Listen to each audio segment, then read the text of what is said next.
Halo, kali ini saya dan teman-teman kelompok 6 akan sharing-sharing sedikit mengenai disleksia. Video ini dibuat untuk memenuhi tugas mata kuliah BKAPK yang diampu oleh Ibu Desi Maulia, Sarjana Psikologi, Magister Psikologi. Oh iya, di kelompok 6 ini terdiri dari Sylvia Ulansari, Eka Noviana, Vera Sabeta, dan saya sendiri, Ajeng Sri Handayani. Tanpa berlama-lama, mari kita simak videonya.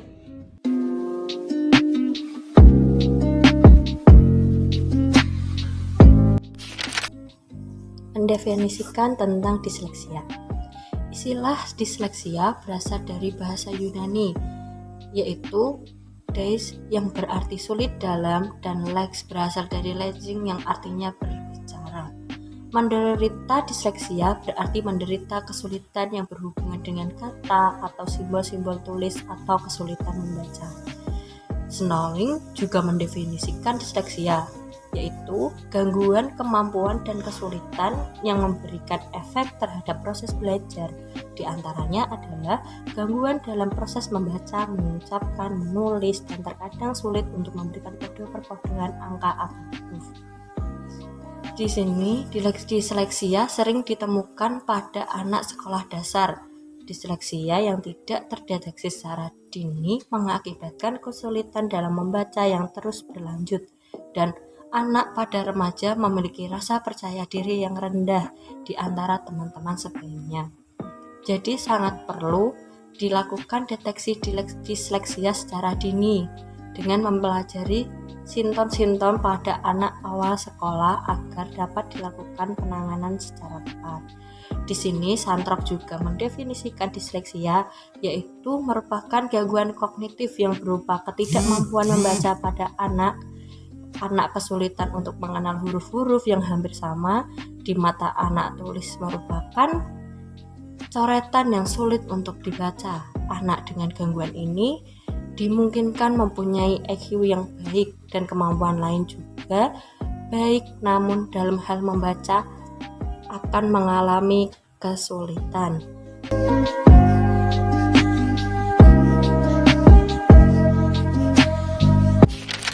Dan selanjutnya ada karakteristik disleksia. Menurut Thomson dan Watkins dalam Abdurrahman mengatakan bahwa disleksia memiliki kesulitan dalam tugas-tugas berikut. Yang pertama, disleksia kesulitan dalam hal membaca dan menulis, dan yang kedua, mengorganisir dan memahami waktu.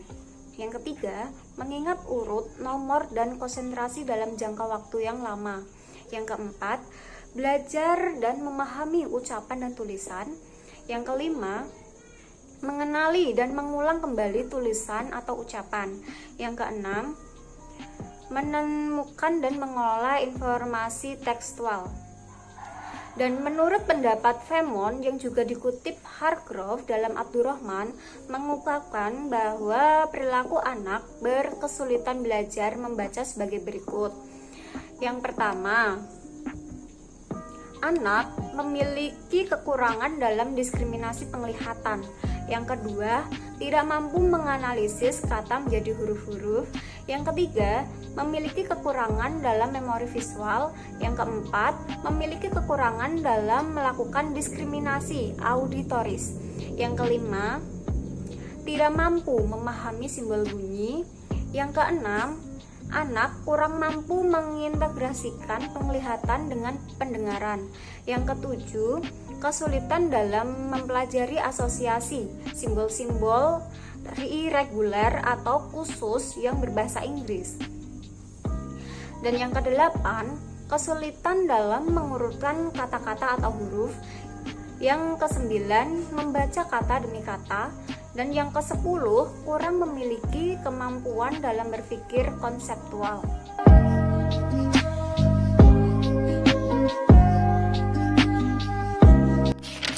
Penyebab terjadinya disleksia pada dasarnya adalah ketidakmampuan magnosel. Nah, magnosel ini adalah salah satu sel dalam otak. Untuk berkembang dengan sempurna, sehingga apa yang ditangkap oleh mata dan dikoding oleh otak tidak dapat menjadi suatu simbol yang tepat. Menurut Sudarjo tahun 2008 mengemukakan penyebab disleksia itu bisa dikelompokkan menjadi 3 kategori faktor utama, yaitu yang pertama faktor pendidikan. Disleksia disebabkan oleh metode yang digunakan dalam mengajarkan membaca, terutama metode whole word yang mengajarkan kata-kata sebagai satu kesatuan daripada mengajarkan kata sebagai bentuk bunyi dari suatu tulisan. Contohnya, jika anak dalam tahap belum bisa membedakan huruf-huruf yang mirip seperti B dan D, maka cara mengajarkan yang perlu dilakukan adalah mempelajari hurufnya satu persatu. Misalnya, fokuskan pengajaran kali ini pada huruf B.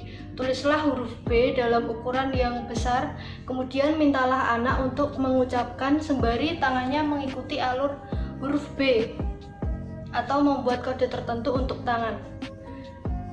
Anak dilatih terus-menerus sampai ia bisa menguasainya. Setelah itu, mulailah beranjak ke huruf D. Mereka berpikir bahwa metode fonetik yang mengajarkan anak nama-nama huruf berdasarkan bunyinya memberikan fondasi yang baik untuk membaca. Yang kedua, faktor psikologis. Beberapa riset memasukkan disleksia ke dalam gangguan psikologis atau emosional sebagai akibat dari tindakan kurang disiplin, tidak memiliki orang tua, sering pindah sekolah, kurangnya kerja sama dengan guru, atau penyebab lain. Memang, anak yang kurang ceria, sedang marah-marah, atau memiliki hubungan yang kurang baik dengan orang tua atau anak lain, kemungkinan memiliki masalah belajar. Stres mungkin juga mengakibatkan disleksia. Namun yang jelas, stres dapat memperburuk masalah belajar. Kemudian yang ketiga, faktor biologis. Sejumlah peneliti meyakini bahwa disleksia merupakan akibat dari penyimpangan fungsi bagian-bagian tertentu dari otak. Diyakini bahwa area-area tertentu dari otak anak disleksia perkembangannya lebih lambat dibanding anak-anak normal. Di samping itu, kematangan otaknya pun sangat lambat. Namun bukti-bukti mutakhir mengindikasikan bahwa teori itu memiliki validitas. Faktor genetik juga diperkirakan turut berperan. Beberapa penelitian mengungkapkan bahwa 50% atau lebih anak disleksia memiliki riwayat orang tua yang disleksia juga atau gangguan lain yang berkaitan. Kemudian faktor yang keempat adalah kecelakaan. Gangguan kemampuan membaca atau mengenali huruf serta simbol huruf akibat kerusakan saraf otak atau selaput otak, sehingga otak kiri korteks oksipital bagian belakang terganggu. Kerusakan ini disebabkan infeksi atau kecelakaan. Karena kerusakan otak tidak berfungsi mengenali semua citra atau image yang ditangkap indera penglihatan, karena ada gangguan sambungan otak kiri dan kanan. Ada yang berpendapat gangguan itu disebut disleksia. Ada juga yang berpendapat gangguan itu disebut aleksia.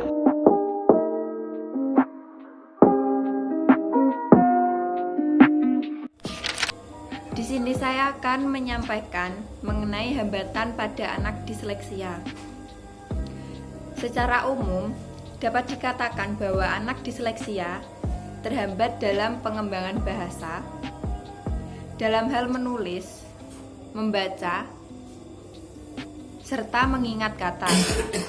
Yang pertama, hambatan membaca akan menyebabkan anak tidak bisa belajar secara sendirian, sehingga anak merasa rendah diri dan merasa tidak percaya diri. Yang kedua, hambatan mengeja. Hambatan mengeja membuat anak merasa tidak mempunyai kemampuan seperti yang dimiliki oleh teman-teman yang lainnya. Ketiga, hambatan menulis akan menunjukkan keterlambatan dalam melahirkan ide dan pikiran secara tertulis. Keempat, hambatan bahasa menyebabkan anak akan mengalami kesulitan untuk menyatakan ide dan pikirannya, sehingga anak akan lebih memilih diam.